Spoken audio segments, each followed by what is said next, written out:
Piranha নামটি শুনলেই কেমন যেন ভয় ভয় লাগে। ছোট অথচ ভয়ঙ্কর এই মাছগুলো দক্ষিণ আমেরিকার জঙ্গলে ঘেরা নদী নালায় বাস করে। বিশেষ করে অ্যামাজন নদী এদের সবচেয়ে বড় বাসস্থান। পিরানহা নামটি এসেছে স্থানীয় আদিবাসী ভাষা থেকে, যার অর্থ দাঁতওয়ালা মাছ। সত্যিকার অর্থেই দাঁত আর কামড় দেওয়ার ক্ষমতার দিক থেকে পিরানহা পৃথিবীর অন্যতম ভয়ঙ্কর মাছ। তবে পিরানহাদের নিয়ে যেসব ভয়াবহ গল্প শোনা যায় তার সবই পুরোপুরি সত্যি নয়। পিরানহা আসলে কতটা ভয়ঙ্কর সেই সম্পর্কে আলোচনা করা হবে রহস্য রেদওয়ানের আজকের এই পর্বে। চ্যানেলে নতুন হলে অনুরোধ করব সাবস্ক্রাইব করে বেল আইকনটি বাজিয়ে দেওয়ার জন্য, আর অলরেডি সাবস্ক্রাইব করে থাকলে অনেক অনেক ধন্যবাদ জানাচ্ছি।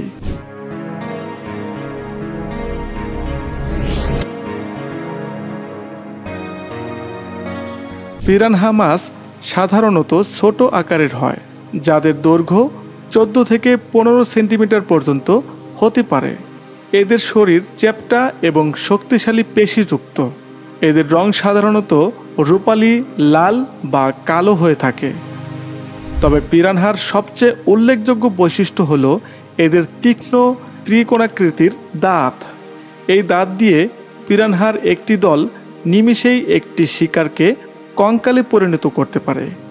পিরানহারা সাধারণত দলবদ্ধভাবে বসবাস করে থাকে, যাকে শোল বলা হয়। কখনো কখনো 20 থেকে 30টি মাছ একসঙ্গে থাকে। এরা শিকার দেখার পর পুরো দল একযোগে আক্রমণ করে। এই দলবদ্ধ আচরণ তাদের শিকার ধরতে এবং নিজেদের রক্ষা করতে সহায়তা করে। পিরানহা মাছ সাধারণত মাংসাশী, তবে কিছু প্রজাতি সর্বভোগ। এরা মূলত ছোট মাছ, পোকামাকড় এবং মৃত প্রাণীর দেহ খায়। কিছু প্রজাতি গাছপালা এবং ফলমূল খায়। পিরানহার খাদ্যাভ্যাস পরিবেশের খাদ্য শৃঙ্খলের ভারসাম্য রক্ষায় গুরুত্বপূর্ণ ভূমিকা পালন করে। এরা মূলত মৃত প্রাণী এবং দুর্বল মাছ খেয়ে নদীর পরিবেশ পরিষ্কার রাখে। যখন নদীতে খাবার কমে যায় তখন নিজের প্রজাতির দুর্বল সঙ্গীকেও কামড়ে খেয়ে ফেলতে পারে। পিরানহাকে আক্রমণকারী প্রাণী হিসেবে মনে করা হলেও এরা বেশিরভাগ সময়ই শান্ত থাকে। এরা শুধুমাত্র ক্ষুধার্ত বা হুমকির সম্মুখীন হলেই আক্রমণ করে থাকে।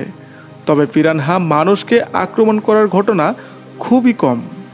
সাধারণত হঠাৎ যদি কেউ পানিতে পড়ে যায় আর পিরানহার দল যদি ক্ষুধার্ত থাকে তাহলেই কেবল তারা আক্রমণ করতে পারে। তাছাড়া স্বাভাবিক সময়ে পিরানহারা সহজে মানুষের কাছে আসে না। পিরানহা সম্পর্কে আরেকটি প্রচলিত ভুল ধারণা হলো এরা হয়তো বিষাক্ত মাছ, কিন্তু পিরানহা মাছ আসলে বিষাক্ত নয়। এদের শরীরে এখন পর্যন্ত কোনো বিষাক্ত পদার্থ বা বিষ উৎপন্ন হয় না। তবে তাদের তীক্ষ্ণ দাঁত এবং শক্তিশালী চোয়ালের কারণে এরা মানুষ বা অন্য প্রাণীর জন্য বিপজ্জনক হতে পারে। পিরানহার কামড় গভীর ক্ষত সৃষ্টি করতে পারে এবং ক্ষত সংক্রামিত হলে জটিলতা দেখা দিতে পারে, কিন্তু এটি বিষের কারণে নয়, বরং ব্যাকটেরিয়া সংক্রমণের ফলে ঘটে থাকে।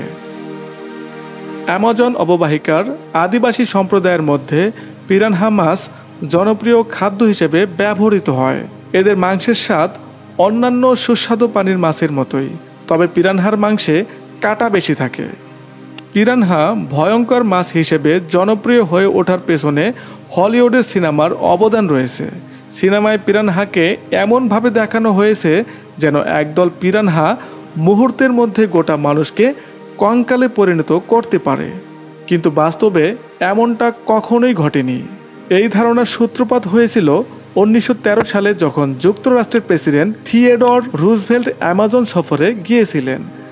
সে সময়ে স্থানীয়রা তাকে দেখানোর জন্য এক জায়গায় প্রচুর ক্ষুধার্ত পিরানহাকে আটকে রেখেছিল, আর সেখানেই রুজভেল্ট দেখেছিলেন কিভাবে পিরানহার একটি দল গোটা গরুকে কয়েক মিনিটে শেষ করে সেই গরুকে কঙ্কালে পরিণত করে। সেই গল্পই সারা পৃথিবীতে ছড়িয়ে পড়ে, আর তখন থেকে মানুষ মনে করতে থাকে যে পিরানহা অনেক ভয়ঙ্কর মাছ। অনেক দেশেই পিরানহা চাষ এবং বিক্রি নিষিদ্ধ, কারণ এরা স্থানীয় পরিবেশের জন্য ভয়ঙ্কর হতে পারে।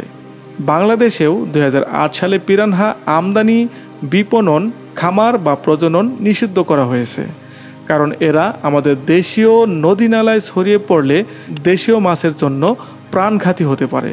তবে সাম্প্রতিক সময়ে বাংলাদেশের বেশ কিছু জায়গায় পিরানহার সমগোত্রীয় পাকো মাছ চাষ এবং বিক্রি হতে দেখা গেছে। পিরানহার মতোই দক্ষিণ আমেরিকার আরেক রাক্ষসী মাছ সাকারফিশ।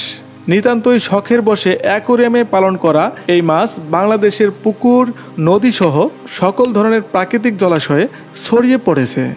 এরা দেশীয় প্রজাতির ছোট মাছ এবং বড় মাছের পোনা খেয়ে ফেলে। সাকারফিশ নিয়ে বিস্তারিত ভিডিও দেখতে চাইলে কমেন্ট করে জানাবেন। আর এই ভিডিওটি ভালো লাগলে লাইক, কমেন্ট ও সাবস্ক্রাইব করার জন্য অনুরোধ রইল।